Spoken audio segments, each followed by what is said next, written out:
এই যে এখানে 2 কেজি চাল আছে, এই 2 কেজি চালের দাম হচ্ছে 2200 ইয়েন, তার মানে হচ্ছে প্রতি কেজি চালের দাম পড়ছে 1100 ইয়েন করে। জাপানে চালের দাম কেন এভাবে বেড়ে গেল, এখানেও কি কোনো বাংলাদেশের মতো সিন্ডিকেট কাজ করছে কিনা, এরপর সরকারের উদ্যোগ এবং এর প্রভাব নিয়ে আজকে আপনাদের সাথে কথা বলবো।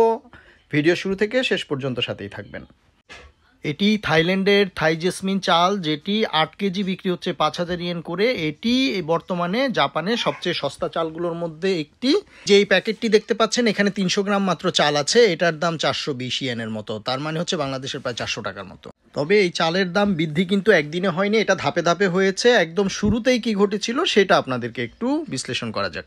গত বছর টাইফুন 10 নামে একটা টাইফুন হয়েছিল, তারপর থেকেই এখানে যেটা লেখা আছে অকোমেনি কানসুরু ওয়োবি তো ওশিরাসে, এই চাল সম্পর্কে এখানে নোটিশ দেওয়া আছে, একজন 1 প্যাক করে নিতে পারবে।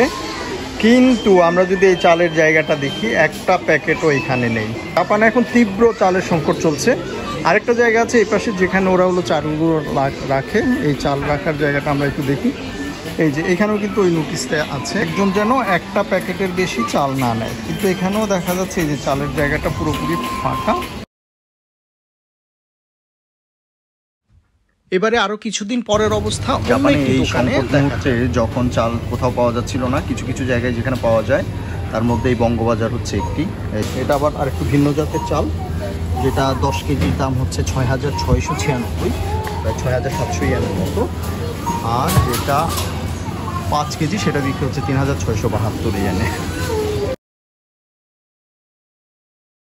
এবারে বলা যাক আসলে এই সিচুয়েশনটা ক্রিয়েট হওয়ার পেছনে কি কি কারণ ছিল। সরকার থেকে 3টি কারণের কথা বলা হয়েছে। এক হচ্ছে টাইফুনের কারণে যে সাপ্লাই চেইনে একটা ইম্প্যাক্ট পড়েছে, সেই জন্য কিছু কিছু জায়গায় চাল পৌঁছানো যাচ্ছিল না, এই জন্য হলো যে শর্টেজ দেখা দিয়েছে, সেজন্য চালের দাম বেড়ে গেছে। এর দ্বিতীয়ত, চালের ওভারঅল প্রোডাকশন অনেক কমে গেছে, কারণ জাপানে প্রাকৃতিক দুর্যোগ যেমন খরা এবং অতিবৃষ্টির কারণে কিছু কিছু জায়গায় চালের উৎপাদন খুবই কম হয়েছে, সেজন্য চালের দাম বেড়ে গেছে। 3 নাম্বার যে কারণটি বলা হয়েছে সেটা হচ্ছে ওভার ট্যুরিজম, মানে হচ্ছে দেশের বাইরে থেকে প্রচুর পরিমাণে ট্যুরিস্ট জাপানে চলে আসায় চালের সংকট দেখা দিয়েছে। এরপরে চালের দাম বাড়তে বাড়তে এমন একটা পর্যায়ে এসে পৌঁছেছে, প্রতি 5 কেজি চাল বিক্রি হচ্ছে 4 থেকে 4500 ইয়েনে, এবং প্রতি 10 কেজি চাল বিক্রি হচ্ছে 8 থেকে 9-10 হাজার ইয়েন পর্যন্ত। সরকার যে একটা উদ্যোগ নিয়েছে সেটা হচ্ছে সরকারের যে জরুরি রিলিফ ফান্ড আছে সেইখান থেকে চাল ছাড়ার ঘোষণা দিয়েছে।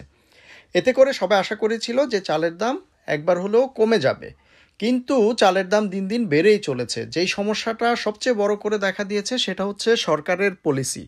সরকার যেটা বলেছে সেটা হচ্ছে তারা জরুরি রিলিফ ফান্ড থেকে 1.5 লক্ষ মেট্রিক টন পর্যন্ত চাল বাজারে ছাড়বে, কিন্তু বাজার থেকে আবার সেই পরিমাণ চালই কিনে নেবে। সেই ক্ষেত্রে একটা দেশের মোট যেই পরিমাণ চাহিদা সেটা কিন্তু আর কমছে না। এখন চাহিদা যদি না কমে এবং যোগান যদি না বাড়ে, সেই ক্ষেত্রে কিন্তু বাজারে ইকোনমিক্স বলে বাজারে এটার কোনো পজিটিভ ইম্প্যাক্ট পড়বে না। বাস্তবেও ঘটেছে তাই, বাজারে চালের দাম কমেনি বরং প্রতিনিয়তই বেড়ে চলেছে। এই ক্ষেত্রে সরকার যেটা করতে পারতো সেটা হচ্ছে বিদেশ থেকে চাল আমদানির ঘোষণা দিতে পারতো।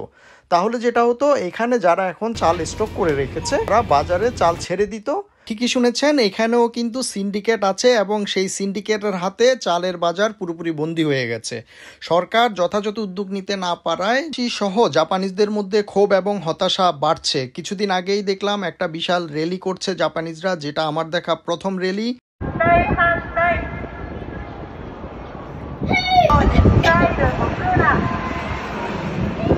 জাপানের এই যে চালের মূল্য দ্বিগুণ হয়ে গেল, এই ব্যাপারটিকে আপনারা কিভাবে দেখছেন? আপনাদের মতামত জানাতে পারেন। দেখা হবে পরবর্তী ভিডিওতে। ধন্যবাদ।